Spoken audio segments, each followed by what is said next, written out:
Olha só, mais uma leva de documentos do caso Jeffrey Epstein acaba de ser liberada. E ela promete jogar mais luz sobre as conexões do financista com algumas das figuras mais poderosas do mundo. Vamos mergulhar nisso para entender o que esses arquivos realmente revelam. E não é pouca coisa não, é um volume gigantesco de mais de 3 milhões de documentos que agora se tornaram públicos.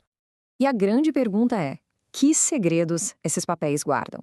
Pois é, essa divulgação traz à tona informações novas e algumas bem surpreendentes sobre a teia de relações do Epstein com o alto escalão do poder. Para a gente entender tudo direitinho, a gente vai passar por alguns pontos. Primeiro, o que exatamente são esses novos arquivos? Depois, vamos focar na polêmica conexão com os Clinton. Em seguida, vamos ver outros políticos que foram citados e tem um ângulo brasileiro bem inesperado na história, viu?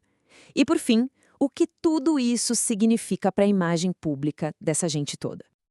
Então, vamos começar do começo. Afinal, o que são esses documentos e por que eles estão vindo à tona só agora? Basicamente, são registros oficiais da investigação. Estamos falando de e-mails, fotos, documentos legais, tudo parte do processo. A liberação veio por uma ordem judicial que determinou a abertura desses arquivos, revelando muita coisa que antes estava sob sigilo. Agora, vamos entrar numa das partes mais detalhadas e polêmicas dessa nova leva de informações, que se concentra no ex-presidente Bill Clinton e na sua equipe. Olha esse número. Análises, como uma feita pela CNN, mostram que Bill Clinton viajou pelo menos 16 vezes no avião particular de Epstein, num período ali entre 2001 e 2004. Os arquivos mostram uma troca intensa de mensagens entre a Ghislaine Maxwell e o escritório do Bill Clinton pós-presidência, que era identificado como WJC. E o conteúdo ia muito além de marcar viagens e jantares.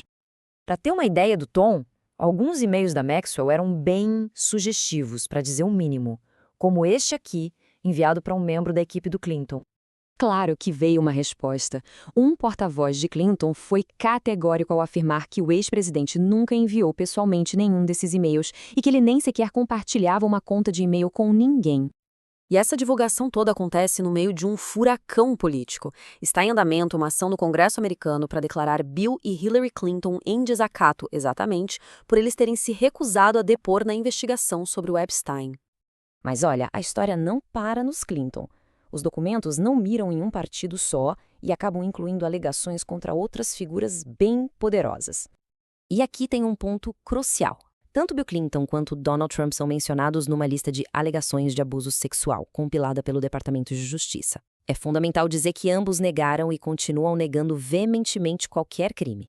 Quando questionados sobre as acusações contra Trump, por exemplo, as autoridades da Casa Branca fizeram questão de lembrar de um aviso do próprio Departamento de Justiça, dizendo que esse material bruto ainda não foi verificado e pode conter informações falsas. E a história ganha um alcance ainda mais global, revelando conexões bem inesperadas que chegam até o topo da política brasileira. Os arquivos revelam uma situação, no mínimo, curiosa. De um lado, Epstein elogiando um líder brasileiro, do outro, em outras conversas, ele discutindo a prisão do maior rival político desse mesmo líder. No e-mail de 2018 para o estrategista político Steve Bannon, Epstein demonstrou uma grande admiração pelo então candidato Jair Bolsonaro. Já em outra troca de mensagens, o linguista Noam Chomsky descreveu para Epstein a sua visita a Lula na prisão, chamando as acusações contra ele de risíveis. E aqui vale um esclarecimento importante. Uma alegação que apareceu em outros documentos de que Epstein teria falado com o Lula por telefone direto da prisão foi negada oficialmente tanto pelo Planalto quanto pela esposa de Chomsky. E tudo isso nos leva à questão central. Por que essas revelações e conexões, algumas de muitos anos atrás, ainda têm um impacto tão grande hoje? Bom, as consequências são várias. Primeiro, arranha a imagem e o legado de todos os citados.